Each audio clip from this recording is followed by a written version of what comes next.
антуан де сент екзюпери шаҳзодаи хурдакак. аз русӣ ба тоҷикӣ тарҷумаи Талъат Нигорӣ дар қироати Дилшоди Раҳматуллоҳ. барои ин ки ин китобчаро ба як одами калонсол бахшидам, аз бачаҳо маъзарат мехоҳам. чунин узр пеш меоварам. ин одами калонсол беҳтарин дӯсти ман аст. ғайр аз ин ӯ дар дунё ҳама чизро мефаҳмад, ҳатто китобчаҳои бачагонаро. ва ниҳоят ӯ дар Фаронса зиндагӣ мекунад. он ҷо ҳолу сардиву гушнагӣ ҳукмрон аст ва ӯ муҳтоҷи дилбардорист. агар ҳамаи ин узр қабул нашавад, китобчаро ба он писарбача мебахшам ки дӯсти калонсоли ман дар овони кӯдакӣ буд. охир калонсолон ҳам аввал кӯдак буданд, вале на ҳамаашон инро дар ёд доранд. инак ман ғалати худро ислоҳ мекунам. бале он верд вақте ки хурд буд. қисми аввал. 6 сола будам. боре дар китобе ки воқеаҳои ҳақиқӣ ном дошту аз хусуси ҷангалҳои худрӯй ҳикоят мекард, расми аҷиберо дидам. аждаҳо ҳайвони ваҳшиеро фурӯ мебурд. вай ана ин хел тасвир шуда буд. дар китоб чунин омада буд: аждаҳо қурбонии худро нахоҳида фурӯ мебарад. баъд дигар ҷунбида наметавонад ва ҳамин тавр ним сол то ҳазми хӯрок хоб меравад. аз хусуси ҳаёти ҷангалзор ки пур аз ҳодисаҳост, ман бисёр фикр мекардам ва бо қалами ранга худам низ нахустин расмамро кашидам. ин расми рақами 1 ман буд. ана чӣ кашидам. эзоҳ: дар китоб баъзе расмҳо кашида шудаанд. эҷоди худро ба калонсолон нишон дода пурсидам ки аз ин расм наметарсанд? магар кӯлоҳ даҳшатнок аст? эътироз карданд ба ман. вай кӯлоҳ не, балки аждаҳое буд ки филро фурӯ бурдааст. пас барои ин ки ба калонсолон фаҳмотар шавад, дохили аждаҳоро кашидам. охир ба онҳо ҳамеша ҳама чизро фаҳмондан лозим аст. ана расми рақами 2 ман.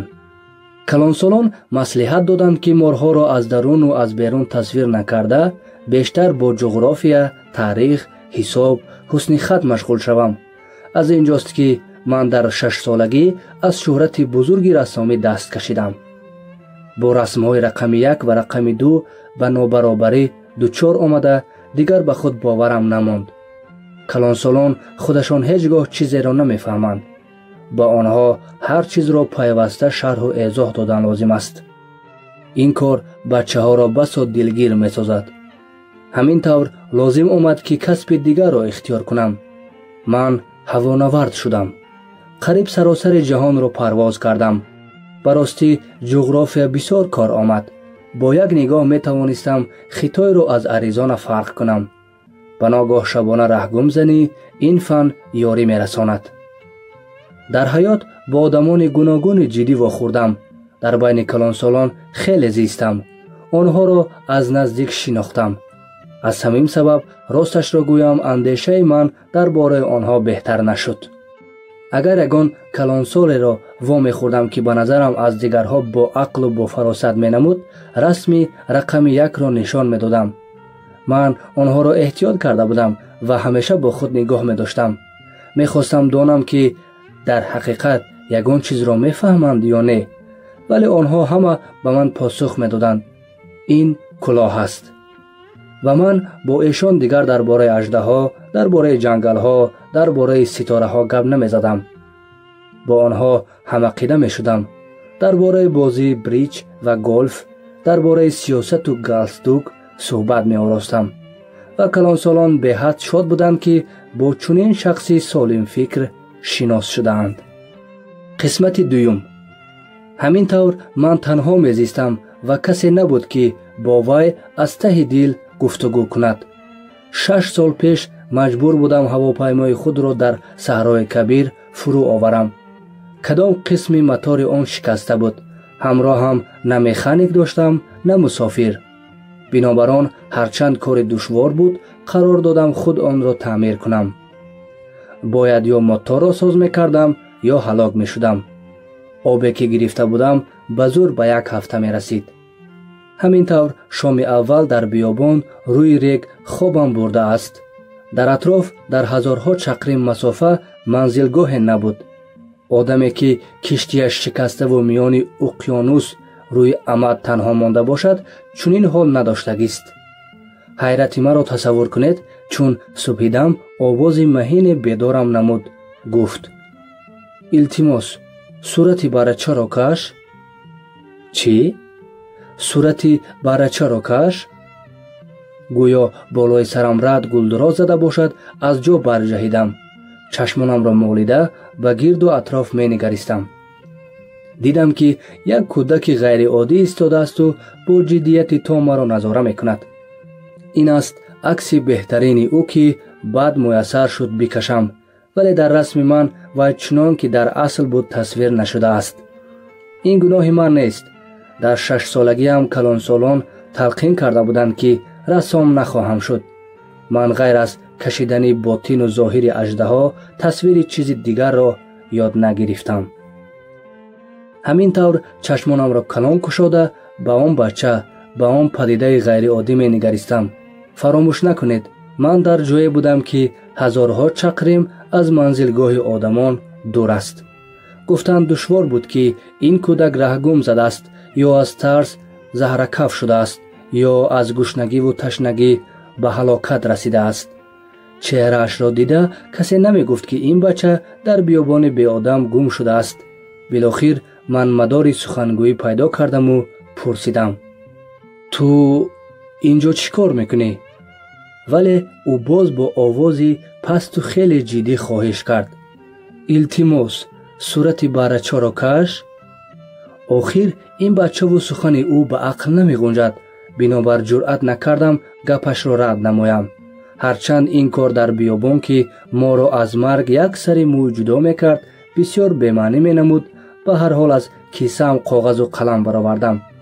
вале нохост ба ёдам омад ки ман бештар ҷуғрофия, таърих, ҳисоб, ҳусни хатро омӯхтаам. аз ин рӯ ба кӯдак каме бо қаҳр гуфтам ки ман расм кашида наметавонам. вай ҷавоб дод: фарқ надорад, барачаро каш. ман ки дар умрам расми барачаро накашида будам, яке аз ду расми кӯҳна дохили аждаҳоро такроран кашидам ва аз фарёди кӯдак ба ҳайрат афтудам: не, ба ман фили даруни аждаҳо лозим нест. аждаҳо бисёр хатарноку фил аз ҳад калон. дар хонаи ман ҳама чиз хурд аст. ба ман барача дар кор. барачаро каш. ва ман расми барачаро кашидам. вай ба расм бо диққат нигаристу гуфт: не, ин барача тамоман нимҷон аст. дигарашро каш. ман бори дигар расми барачаро кашидам. дӯсти нави ман бо илтифот нарм табассум кард. ту худат мебинӣ кӯ, гуфт ӯ. ин барача нест. ин гӯсфанди калон аст. шох дорад. боз ба тарзи дигар расмро кашидам. вале вай ин расмро ҳам қабул накард. ин тамоман пир. ба ман барача лозим ки дер зиндагӣ кунад. дигар тоқатам намонд. охир бояд тезтар моторро ба қисмҳо ҷудо кунам ва инро сарсарӣ кашидам. ба кӯдак гуфтам: ана қутӣ, дарунаш барача шиштааст. вале ҳаками сахтгир ҳайрати маро афзуд. ба ман ана ҳамин хелаш лозим. ба фикри ту алафи бисёр мехӯрад. чӣ буд? охир дар хонаи ман аз ҳама чиз камак ҳаст. вайро басанд аст. ман ба ту барачаи аз ҳад хурдакакро медиҳам кӯ. вай он қадар ҳам хурд нест. бо сари хам расмро тамошокунон гуфт вай: бубин, хобаш бурд. бо шаҳзодаи хурдакак ана ҳамин тавр шинос шудам. қисми 3. аз куҷо пайдо шудани вайро дарҳол нафаҳмидам. шаҳзодаи хурдакак маро саволборон мекард, вале вақте ки ман аз ӯ ягон чиз мепурсидам, гӯё тамоман намешунид. фақат баъд кам аз калимаҳое ки тасодуфан дар зимни суҳбат гуфта шуданд, ҳамааш бароям аён шуд. ҳамин тавр вай аввалин бор ҳавопаймои маро диду пурсид: ин чӣ чизест? ин чиз нест, ҳавопаймо аст. ҳавопаймои ман мепарад. من با فخر به او فهماندم که پرواز کرده میتوانم. پس او ندا کرد: چی خیل؟ تو از آسمان افتیدی؟ ها، خاکسارانه جواب دادم من. عجب. شاهزاده خردکک با آواز جرنگاسی چنان خندید. خنده او علم مرا آورد. طاقت ندارم که آدمان به بدبختی من بخندند. بعد علاوه نمود: یعنی تو هم از آسمان پیدا شدی؟ از کدام سیاره؟ این است کلید معمای پیدایش اسرارانگیز او در این بیابان، اندیشیدم من و آشکار پرسیدم: یعنی تو به اینجا از دیگر سیاره آمده ای؟ ولی وی جواب نداد. هواپیمای ما را از نظر گذرانیده آهسته سرش را جنباند. با این تو از دور پریده آمده نمی توانستی و دور و دراز به اندیشه رفت. بعد بارچه را از کیسه‌اش برآورده به مشاهده این گنجینه بند شد. تصور میکنید که از این سخن نیم غرمه او که سیاره های دیگر را به یاد آورد شوق من چقدر افزود. کوشیدم بیشتر بفهمم. ای میدک، بگو که از کجا پریده آمده ای؟ خانه‌ات کجاست؟ بارچه ما را کجا بردنی هستی؟ او غرق خیال اندک خاموش ایستاد و پس گفت: بسیار خوب شد که به من قوطی دادی. بارچه آنجا شبها خواب میکند. البته اگر تو با عقل شوی برایت رسمان هم میدهم که روزانه وی را ببندی. میخ چوبین هم میدهم. شاهزاده خردکک ابرو چین کرد. بندم؟ برای چی؟ آخر تو وی را نبندی یگان جا میرود و گم میشود. همین دم دوستی من باز خوشحالانه خندید.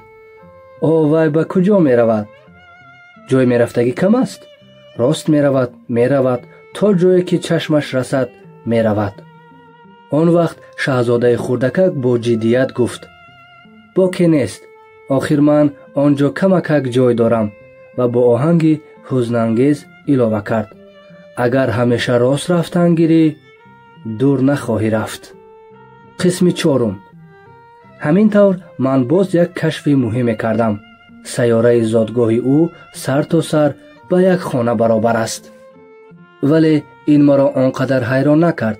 میدانستم که غیر سیاره های مانند زمین، مشتری، مریخ، زهره با صدها سیاره های خرد نیز وامی خورند که با دوربین هم آنها را دیدن امر محال است. اگر ستاره شناس چنین سیاره چه را کشف نماید به وی نام نه رقم میگذارد. مثلا نجیمه 3251. من با دلیل اساسناک گمان میکنم که شاهزاده خردکک از سیارچه پریده آمده است که نجیمه به 612 نام دارد. این نجیمه را همگی یک مرتبه سال 1909 یک ستاره شناس ترک با دوربین مشاهده کرده بود. آن ستاره شناس درباره این کشف عجایبش به کنگره بین‌الخلقی ستاره شناسان معلومات داد. ولی هیچ کس به وی باور نکرد، زیرا که او لباسی ترکی پوشیده بود. چنان آدمان عجیبند این کلانسالان. خوشبختانه سلطان ترک برای حمایه نام نجیمه به 612 به فقرای خود فرمود که لباس اروپایی بپوشند. کسی نپوشد قتل شدنش ممکن بود.